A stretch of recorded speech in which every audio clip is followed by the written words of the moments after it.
The elegant hearing room of the House Oversight Committee buzzed with anticipation as staff members made final preparations for what promised to be an explosive session.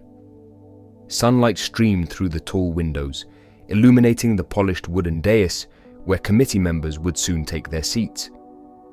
At the witness table, Kash Patel adjusted his tie and reviewed his prepared remarks one final time.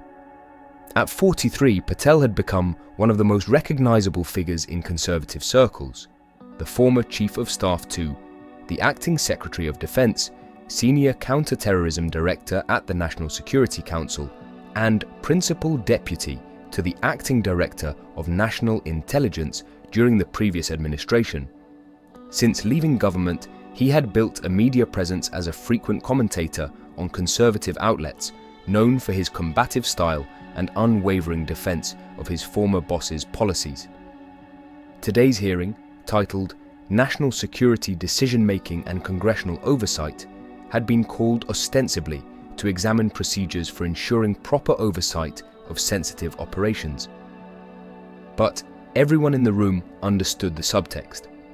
This was really about relitigating national security decisions from the previous administration that Democrats had criticized as overreach and Republicans had defended as necessary for national security.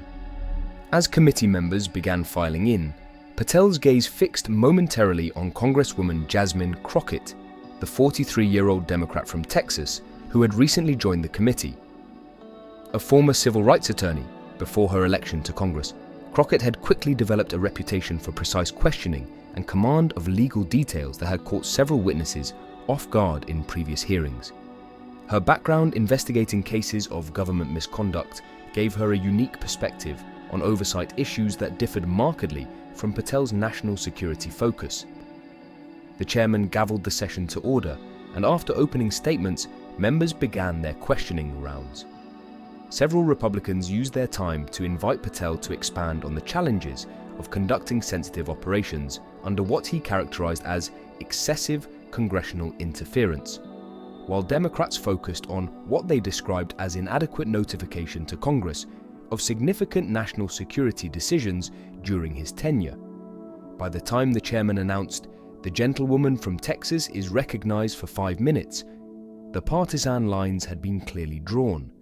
Patel had settled into a confident rhythm, parrying Democratic questions with references to classified information he couldn't discuss in an open setting and challenging the premise of their inquiries as politically motivated. Crockett began with a disarming smile. "Thank you, Mr. Chairman, and thank you, Mr. Patel, for appearing before our committee today." Her professional tone gave no immediate indication of the confrontation to come. "I'd like to focus on the specific legal requirements for congressional notification under the National Security Act, particularly regarding covert actions and significant intelligence activities." Patel nodded slightly, his expression suggesting he viewed this as familiar territory where his expertise gave him a clear advantage. "I'm happy to discuss the legal framework, Congresswoman, though of course there are limitations to what can be addressed in an open setting." "I understand completely," Crockett replied. "Let's focus on the requirements themselves rather than specific operations.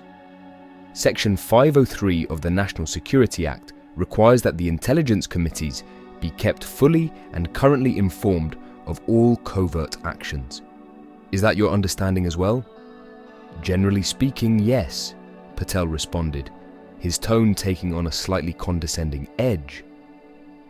"Though there are numerous exceptions and considerations that come into play in real-world situations rather than academic, legal discussions." The subtle dismissal, suggesting Crockett was engaging in academic abstractions rather than practical reality, reflected a pattern Patel had established with other Democratic questioners, positioning himself as the experienced practitioner dealing with political theorists who didn't understand operational realities. Before diving deeper into this explosive confrontation that has everyone talking, make sure to like this video and subscribe to our channel. We bring you the most revealing political showdowns with context and analysis you won't find elsewhere. turn on notifications so you never miss our latest uploads. Kash Patel wasn't just another former administration official testifying before Congress. As a key figure in national security decisions during the previous administration, he had been at the center of numerous controversies regarding congressional oversight. Before his high-profile appointments, he had served as a terrorism prosecutor at the Department of Justice and a national security advisor for the House Intelligence Committee, giving him experience on both sides of the oversight relationship. Patel had developed a reputation for forceful defense of executive authority and skepticism toward congressional oversight mechanisms he considered politically motivated or potentially damaging to national security operations.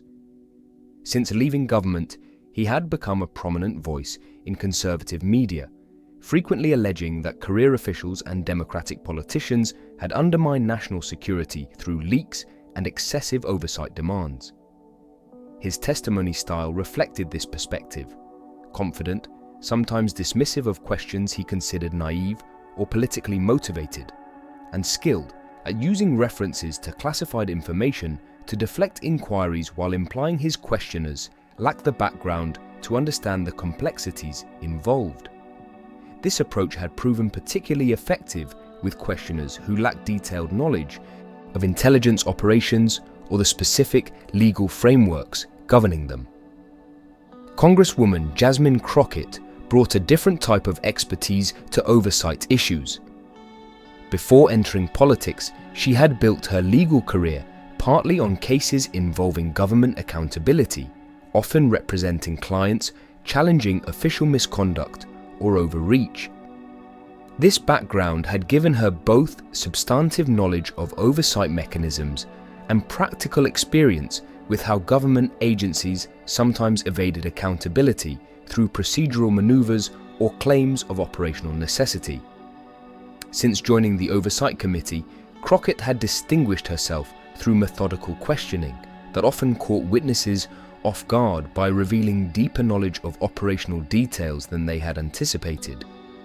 Unlike some colleagues who use their questioning time primarily for general criticism or partisan framing, Crockett typically built carefully structured lines of inquiry that led witnesses into specific factual admissions before revealing their significance to broader patterns or principles.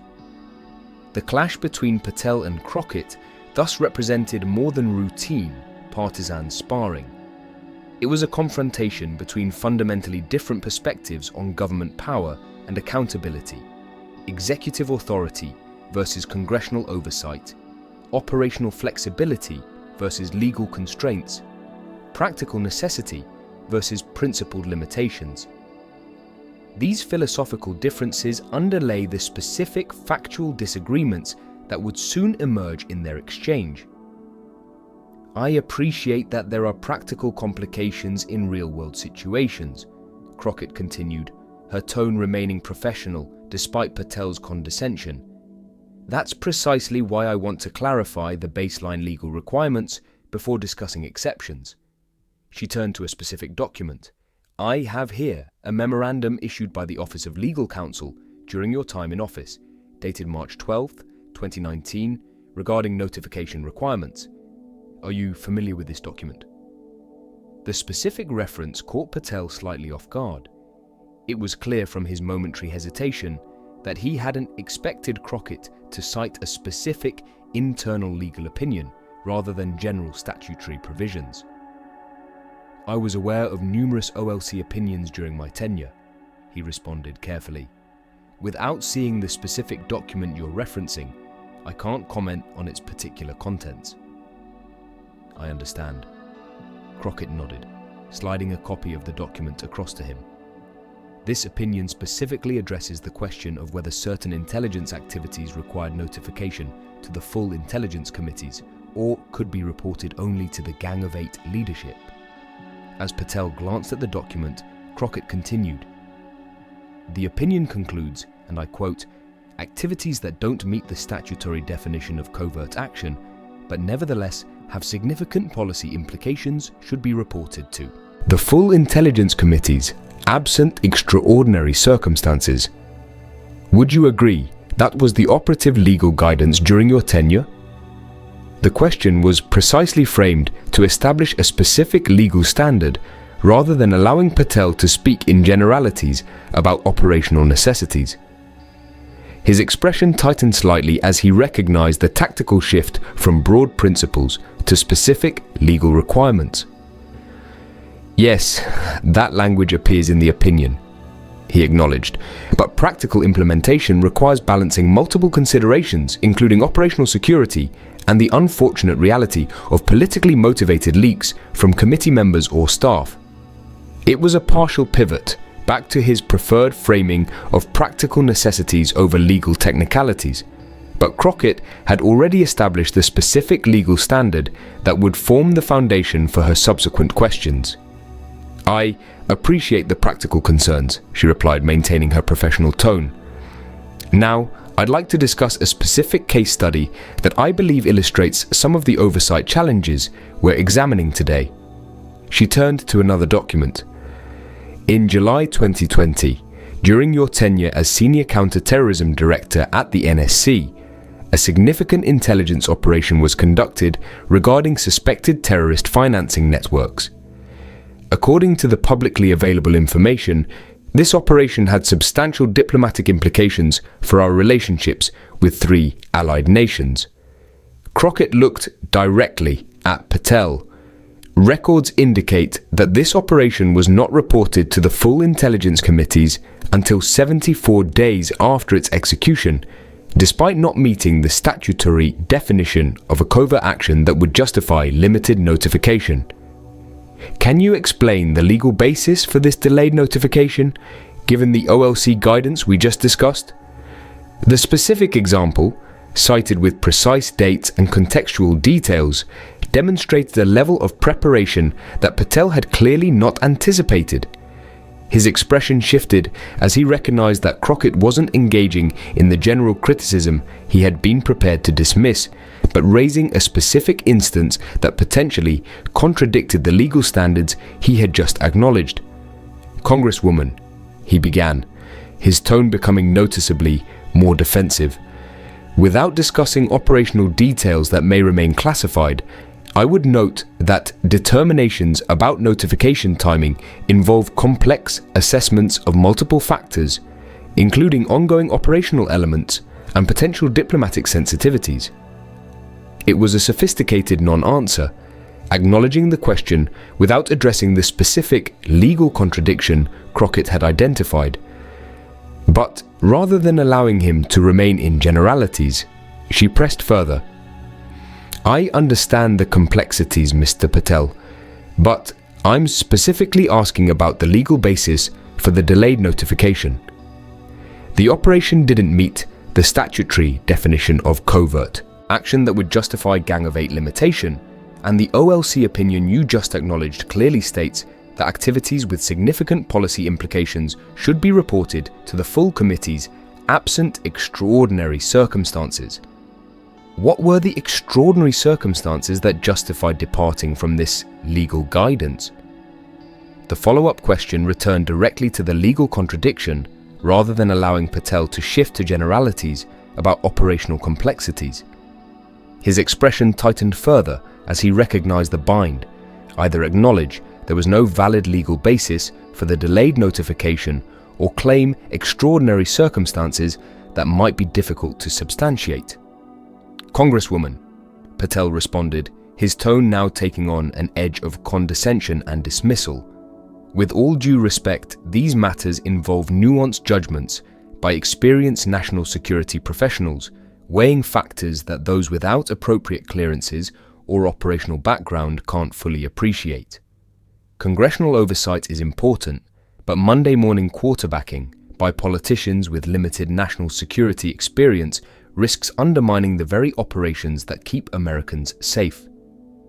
It was his most directly dismissive response yet, suggesting that Crockett lacked the background to question his judgments and implying that her inquiry was politically motivated rather than substantively grounded. His tone carried the clear implication that he viewed her as out of her depth in challenging his national security expertise. For a moment, the hearing room fell silent. Several committee members glanced up from their notes, sensing the shift in tone and anticipating how Crockett might respond to this direct challenge to her credibility. Would she become defensive about her qualifications? Would she respond with partisan counterattacks? Or would she find another approach entirely? Crockett's expression remained composed as she considered her response.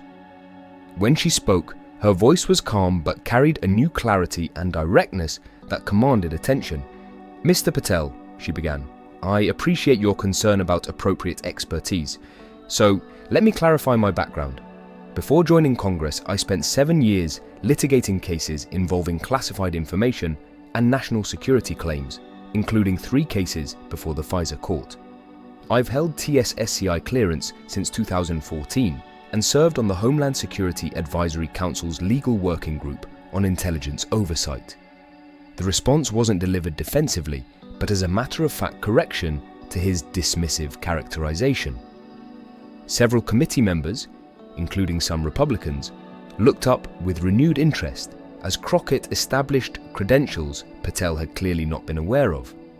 "But more importantly," she continued, "the question I've asked doesn't require specialized operational knowledge. It requires basic legal analysis of whether the delay in notification complied with the statutory requirements and OLC guidance you've already acknowledged. The law doesn't create an exception for nuanced judgments by experienced professionals. It creates specific requirements and limited exceptions." Without raising her voice or displaying anger at Patel's condescension, Crockett had effectively refocused the discussion on the legal question he had attempted to evade through appeals to expertise and operational complexity. "So, I'll ask once more," she said, her tone remaining professional but with unmistakable precision. "What specific legal basis justified delaying notification to the full committees for 74 days when the operation didn't qualify as covert action and the governing legal guidance required full committee notification absent extraordinary circumstances?" The rephrased question, coming after she had established both her relevant expertise and the inadequacy of his appeal to professional judgment, left Patel with fewer avenues of evasion.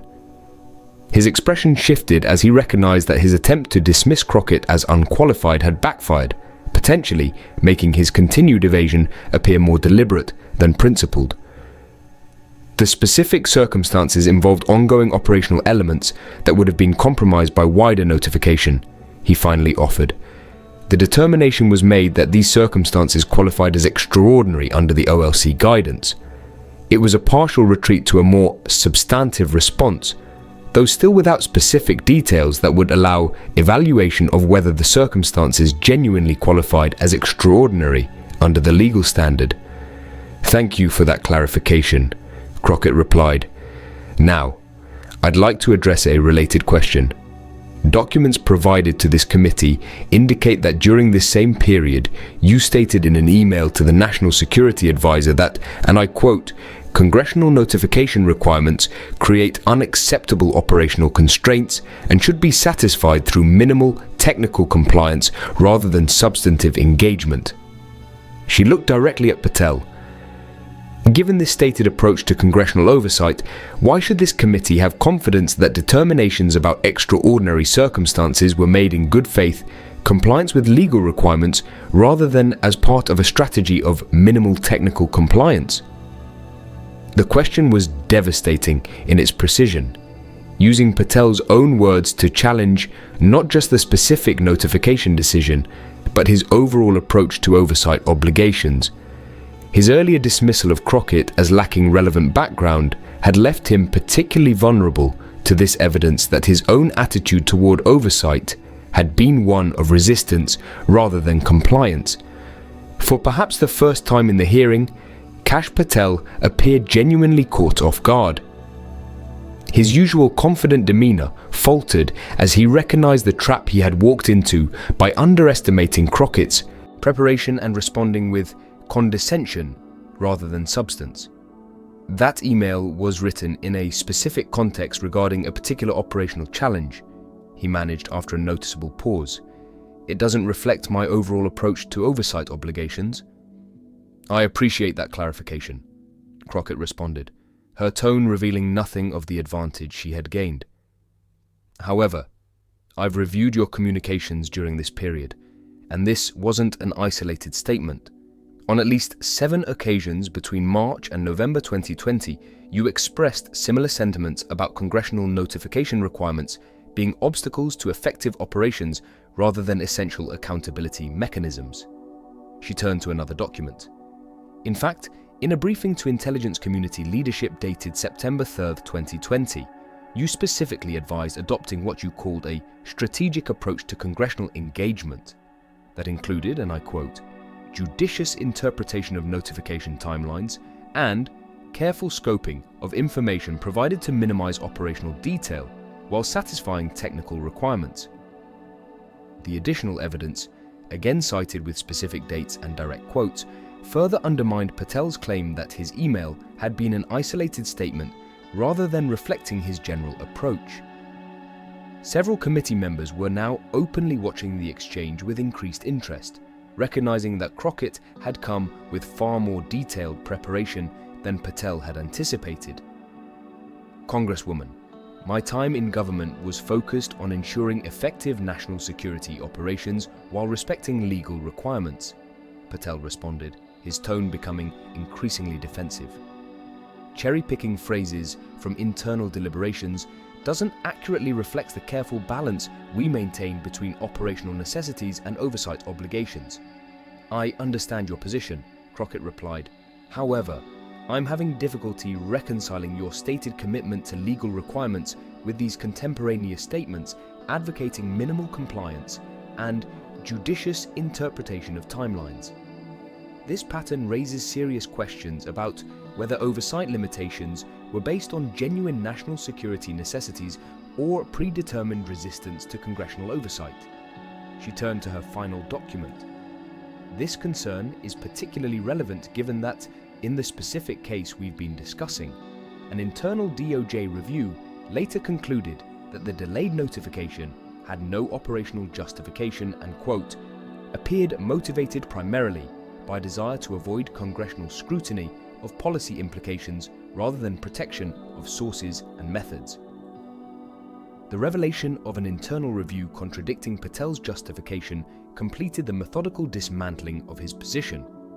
What had begun as his confident, somewhat condescending dismissal of Crockett as lacking relevant expertise had evolved into a precise exposure of both specific oversight failures and the problematic attitude toward congressional oversight that had apparently motivated them. As the chairman announced that Crockett's time had expired, the dynamic in the hearing room had fundamentally shifted.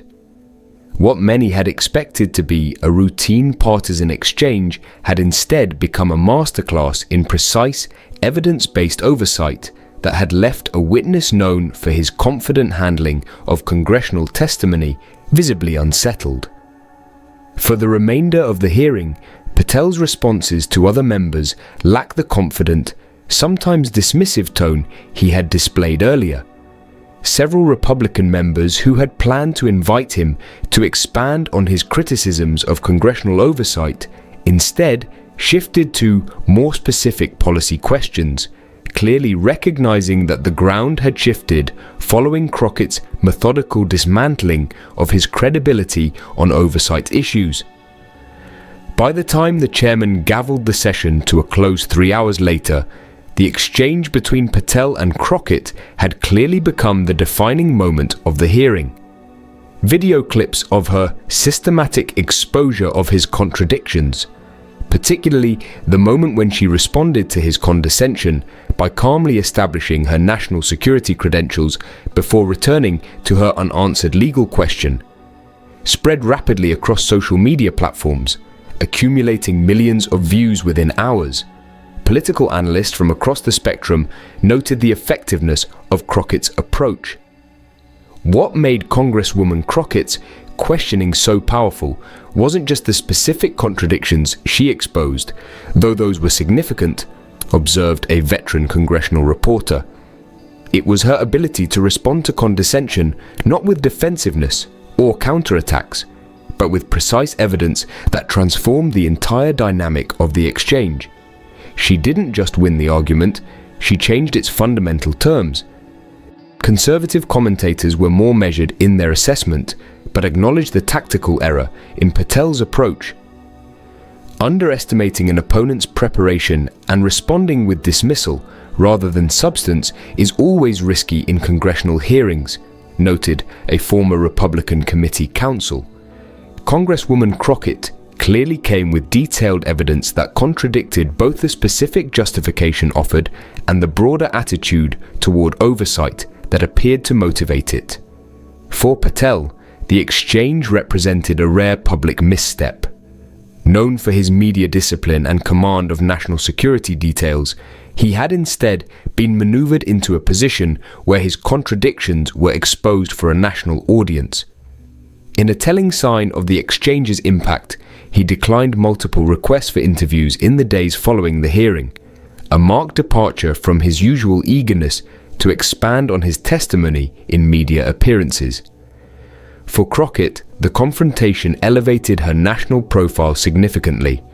Already respected within Congress for her methodical approach to oversight, the viral nature of her systematic dismantling of Patel's position introduced her to a much broader audience. National security experts and accountability advocates began seeking her counsel on oversight reform proposals, recognizing the unusual combination of substantive expertise and strategic questioning she had demonstrated. What Congresswoman Crockett demonstrated wasn't just good questioning technique, noted a former Inspector General. It was a masterclass in evidence-based oversight, establishing specific legal standards, identifying clear contradictions, and systematically dismantling attempts to evade accountability through appeals to expertise or operational necessity. Perhaps most significantly, the exchange prompted broader discussion about the culture of minimal compliance with oversight requirements that apparently existed in some national security contexts. Several former officials came forward with similar experiences, suggesting that Patel's approach reflected a wider pattern rather than an isolated attitude. This emerging narrative led to calls for structural reforms to oversight mechanisms that would create clearer compliance standards and more serious consequences for evasion. The most important outcome of this exchange isn't just that a particular witness was caught in contradictions, observed a national security law expert. It's that it exposed a problematic mindset toward oversight that treats congressional requirements as obstacles to be minimized rather than essential accountability mechanisms in a democratic system. For political observers, the confrontation between Patel and Crockett represented something larger than a single committee exchange. It demonstrated how thorough preparation and precise evidence-based questioning could overcome even the most confident attempts at dismissal and evasion. Patel's approach, combining appeals to expertise, operational necessity, and dismissal of his questioner's qualifications, had been systematically dismantled by Crockett's methodical presentation of specific evidence directly contradicting both his specific claims and his general approach to oversight obligations. In doing so, she had provided a template for effective congressional oversight that contrasted sharply with the partisan exchanges that often characterize committee hearings. Rather than engaging in general criticism or political framing, Crockett had built a precise factual case that exposed specific contradictions while illuminating broader patterns of problematic behavior. The effectiveness of this approach was reflected not just in the viral response to the exchange, but in the substantive policy discussions it prompted about improving oversight mechanisms. The Patel-Crockett exchange reminds us that in congressional oversight, as in litigation, evidence and precision ultimately matter more than confidence or credentials, concluded a government accountability advocate. When faced with specific documented contradictions, even the most assured witnesses find themselves in untenable positions. And in demonstrating that reality so clearly, Congresswoman Crockett has provided a valuable model for how oversight can function at its best, focused on facts, resistant to evasion, and ultimately serving the public's right to know how power is exercised in their name.